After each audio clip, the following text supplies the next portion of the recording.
الحمد لله رب العالمين صلى الله وسلم وبارك على نبينا محمد وعلى آله وصحبه وسلم تسليما كثيرا ثم أما بعد. الإمام النووي رحمه الله تعالى في رياض الصالحين في كتاب باب الأدب يقول, from Riyad Saliheen, the book of good manners, Imam al-Nawawi rahimahullah ta'ala, he sets here a new chapter. Before I read the chapter actually for you, just a question. When someone like myself now speaking in front of you, what is expected of everybody sitting there in that session? To listen, right? To pay attention. What if someone, as I'm speaking, start talking to the person next to him? What would you guys consider that? Bad etiquette. Bad manners, bad etiquette, and we're talking about good manners, right? So that would be bad manners. What else could that be considered? Disrespect. Disrespect. Eventually not paying attention. Disinterest in learning. So many things. You can translate that into many things. And perhaps one of the most annoying things for those who are around him or around her, eventually they cannot pay attention because you're talking. Those whispers, even though you're just whispering, but that hush basically whispering also could annoy those who are around. So Imam al-Nawawi rahimahullah ta'ala brings here one of those good manners and adab from the Prophet sallallahu alaihi wasallam in regard to listening to companions, or even when someone is given a talk. قال باب إصغاء الجليس لحديث جليسه. This is a chapter on listening attentively. When someone is speaking to you, that you listen to them. قال لحديث جليسه الذي ليس بحرام, provided that is not speaking something haram. It's not like someone speaking haram, you listen to them. No. So if someone is backbiting, someone is trying to create fitna, those people don't listen to them. Those are the people who stay away from them. But if someone is talking something that has beneficial to it, whether in your deen or even the dunya, then you listen to them. قال واستنصات العالم والواعظ حاضر مجلسه. And also part of that is that it's permissible for the speaker, whether he's the khatib or al-alim, scholar, or al-wa'id, the one who's giving an advice or admonition, he has the right to ask the people to pay attention and be quiet. So if someone is speaking on the side of the room, the khatib or the speaker, myself for example, I have the right to tell you, please be quiet. If you don't mind, the people don't want to listen. He has the right to say that. And here's the evidence for this. جابر رضي الله جرير بن عبد الله البجلي رضي الله تعالى عنه قال لي رسول الله صلى الله عليه وسلم في حجة الوداع استنصت الناس. جرير بن عبد الله رضي الله تعالى عنه, he said that Allah's Messenger sallallahu alaihi wasallam asked me on the occasion of the farewell pilgrimage during the Hajj season. He asked me to tell the people to remain silent. You know, the Hajj, how does it look like in the Hajj season? Be very crowded, right? Too loud. People, they have so many things. And some of them are already making their ibadah. They're doing takbir, doing dhikr, doing talbiyah, other things. And other people busy doing other things as well, talking perhaps. So Rasulullah was time right now to give his khutbah. Now it was the time for him to give the khutbah. He said, istansat al-nas. Let the people be quiet. I'm going to start speaking right now. It's just like before a speaker comes to the stage, that the MC tells the people, Ya akhwat, brothers and sisters, if you don't mind, we're going to start right now the program, inshallah ta'ala. So if you please take your seats, pay attention, and then they start.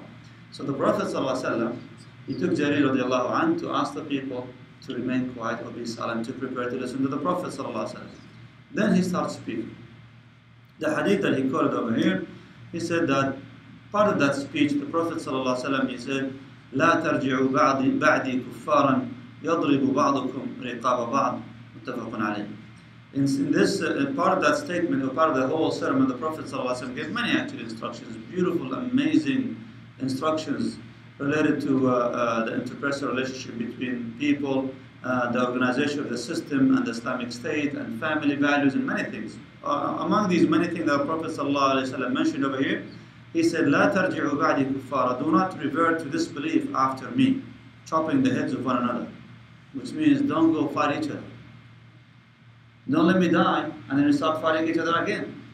Because before the Prophet ﷺ came to them in Mecca and the Arabian Peninsula, how did it look like there in Arabia? People, they were Bedouins, they were fighting each other, they were for things that are considered nonsense, insignificant. They will kill one another. So the Prophet ﷺ was warning them, don't act like those people who are disbelievers.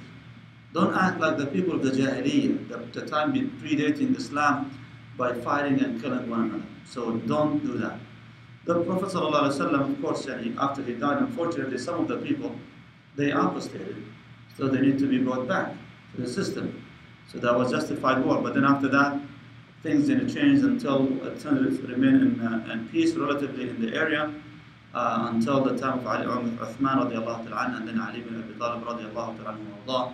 What he was warning the people from doing, unfortunately, they fell into it. That doesn't mean they didn't pay attention to what he said, sallallahu alaihi wasallam. They did, but subhanAllah, circumstances might be different, forced maybe specific events to happen in their life. Wallahu ta'ala. Any questions, Imam? Now you can talk, it's okay. So what are the etiquettes for the main prayer hall after the salah? Should we start talking about worldly things? Right after salah? What's the etiquette? Let's say after salah.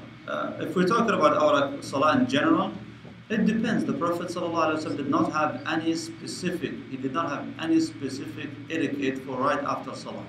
He was seen, ﷺ, finishing salah, turning around to the public and being quiet for some time doing his dhikr and tasbih. He was seen, ﷺ, finishing salah and immediately rushing outside the masjid before even saying anything, not even dhikr. He was making dhikr perhaps on his way out. He was rushing to do something important. He was seen, ﷺ, turning around and start speaking to the public.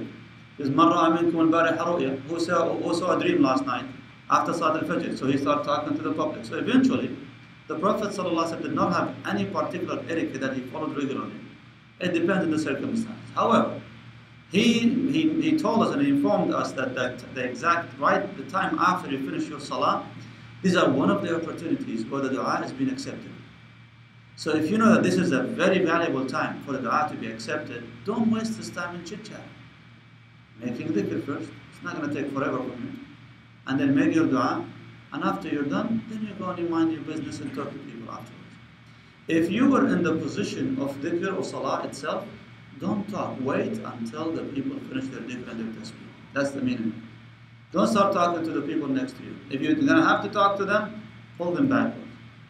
You pull the person says, come on, I need to talk to you. So you talk to them outside or in the back, or you cannot disturb anyone, you won't disturb anybody. But again, there was no specific really etiquette from the Prophet ﷺ. It's supposed to be quiet as much as possible. So if you're going to be speaking, make sure that you don't disturb anyone around you. The Prophet ﷺ, one time he came outside, he came to the masjid and he found people reciting the Quran, making salah. As they were making salah, their voices were loud.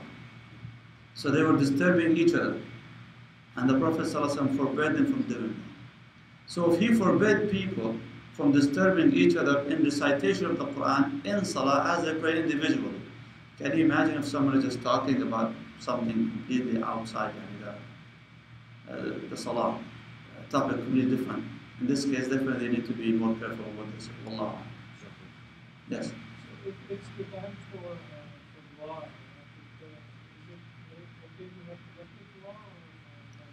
If the time is virtuous time for dua, that doesn't mean that it's okay. It's better for us to make a collective dua jama'ah for everybody. Well, the one who said that it's the time, a virtuous time for dua, he never did that himself, sallallahu alaihi wasallam. So he knew there was a time of virtue, right? So if there was any virtue doing it in congregation, he would have done it, sallallahu alaihi wasallam. So if the imam does it occasionally, let's say there's an occasion, like what's going on in Syria, for instance, can we make a dua for them together? Absolutely. It's not raining. Can we make dua for Allah to send the rain together? Yes. So if there is an occasional dua, then yeah, that's fine. But to do that after every single salah, I'm afraid this would be actually considered like an innovation more than being a sunnah of the Prophet sallallahu alaihi wasallam. Wallahu a'lam. Yes, sir.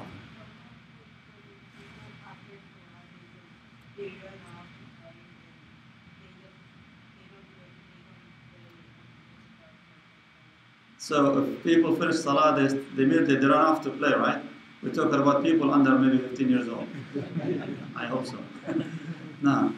So if they run away, they run off quickly to go and play, Allah musta'an, they lost a very important virtue. You know, one of the virtues that you guys We spoke about that many times. We keep missing it, I believe. The Messenger of Allah sallallahu alaihi wasallam, he mentioned that when you finish your salah, إذا صلى أحدكم ثم قعد في مصلاه يذكر الله, that you stay in your position of salah in the same spot, making dhikr. You keep repeating your dhikr. Hatta, the Prophet sallallahu alaihi wasallam, he mentioned, as long as you're in your position in that same spot, Allah will assign angels to you. They will seek forgiveness for you and seeking mercy for you. يستغفرون لك. They will always seek forgiveness. Allahumma aghfir lahu, Allahumma arham. They're asking mercy for you, asking forgiveness. If you move up your spot, I'm sorry, too late. The Prophet says, "Ma lam yaqum aw yuhdith." Until you stand up, which means you move away from your spot, or you lose your wudu. In these two occasions, the angels will stop making dua. So the longer you maintain your spot, the longer the dua will continue from the angels for you. So that's why I'm saying, don't rush immediately and run away to play, or even go and make your sunnah, or just whatever you want to do, just wait. Even as you listen to this, alhamdulillah, if you maintain your spot, you have double the reward for the dua, for the dhikr, for also the angels that will descend, because this is halaq of knowledge. You will have mercy, sakina, alhamdulillah, tranquility, and also we're learning about you. Alhamdulillah. So jazakallah khair for staying, for not running off. Nah. Off the topic a little bit, Sheikh. Nah. Do you know the tree that Adam and Eve ate from? The tree? Mentioned, yeah. Okay, question. The fruit that they ate. Do we know the actual fruit that Adam and Eve, Adam and Hawa, they ate in Al-Jannah? From an Islamic, authentic Islamic resources? No, we don't know. It has never been mentioned. It was never mentioned in an authentic hadith that I know of, Allah A'lam. Or the Quran is not mentioned exactly, but they ate from the tree. From the Israeliyat, which means the Judeo-Christian tradition, which we've been allowed to narrate, it doesn't show any contradiction to what we already know from the Quran and Sunnah. Some they say it's the apple tree. Another interpretation, it's actually the tree of knowledge. So it's like a figurative tree. That's what they say. So Allah Ta'ala, this seems to be a tree that they ate from, and their cousin, it was their clothes, and there was their status. Allah Ta'ala, what tree was that? No. Yes. A couple of questions. The tree, Shajar al-Khaditha في القرآن, which one is this? Az-Zaqqum. That's a different tree. It's the one will be the food of the people of Jahannam. اليهود يزرعوها في لا, تلك الغرقد. The one that will be planted in Palestine, it's called al-Gharqad. That's totally different. Wallah. Second question is not related to this object. The other day he said in خطبة الوداع, Rasul sallallahu alayhi wa sallam, in his khutbah, No. he was speaking and his voice was heard in All over the camp. over 100,000 people. Yes. Is there a hadith on that? Yes, absolutely. What does the hadith say? The hadith said that the السامع الأداني والقاصي يسمعونه سواء. Means the one who was near and the one who wasn't far, they were listening to him equally. The question is about the hadith that we mentioned the other day, when the Prophet ﷺ was delivering khutbah al-wada' during his Hajj in Arafah. So as he was given the khutbah ﷺ, there were over 100,000 people attending. And in the hadith, the Prophet ﷺ was delivering the khutbah without having any speakers or any microphones. So how would all those people be able to hear him ﷺ? The hadith mentioned, the story mentioned that al-qasi wa dani, which means the one who was near and the one who was very far from the Prophet ﷺ, they equally heard him in that same audible voice, which means that's from Allah subhanahu wa ta'ala. Made his voice go everywhere so that he made his case very clear to everybody who was present at that time. Wallah. So it's one of these miracles. Now. Back to the prayer. No. Inside the prayer hall, can you basically talk anything? I know you cannot talk business. You cannot buy and sell inside the prayer hall. No. Inside the musalla area, can we talk business in a sense that can we make deals? Speaking about business in general is okay, but to make deals, that is the thing that is not allowed. For example, people are talking about the market. It's going down, the price is going up, all the stuff and so on. So that's okay. But if they start now bargaining, says, by the way, if you guys, if you want, I'm selling my car. It's nice, it's good, and so now he's basically marketing. So marketing is not allowed. Or maybe someone was asking, I'm looking for a car. I don't know if if you know anyone who's selling a car, please let me know. Someone says, by the way, I have my car, I want to sell it. If you want to buy it, let's go outside, talk about it. In this case, yes, it's permissible that they talk like this. They can talk kalam al-dunya. They can just sit down and talk, normal talk as they chit-chat together. It's better to keep it in something virtuous for them, of course, definitely. But it's permissible for them to talk.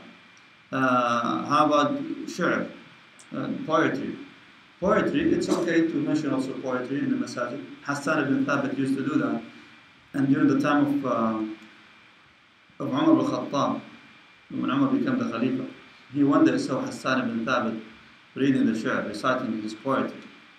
So he kind of got upset with him. He says, don't do that. Don't do that in the masjid, which means I don't want people to get distracted. Let the people read the Quran here. He said, قال كنت أقرأ فيه وفيه من هو خير منك. He says, I used to do that when there was someone better than you in this place. And he meant by that, Rasulullah sallallahu alaihi wasallam. Of course, Umar just kept quiet. Eventually, it's alright. Allah. سبحانك اللهم وبحمدك أشهد أن لا إله إلا أنت أستغفرك وأتوب إليك.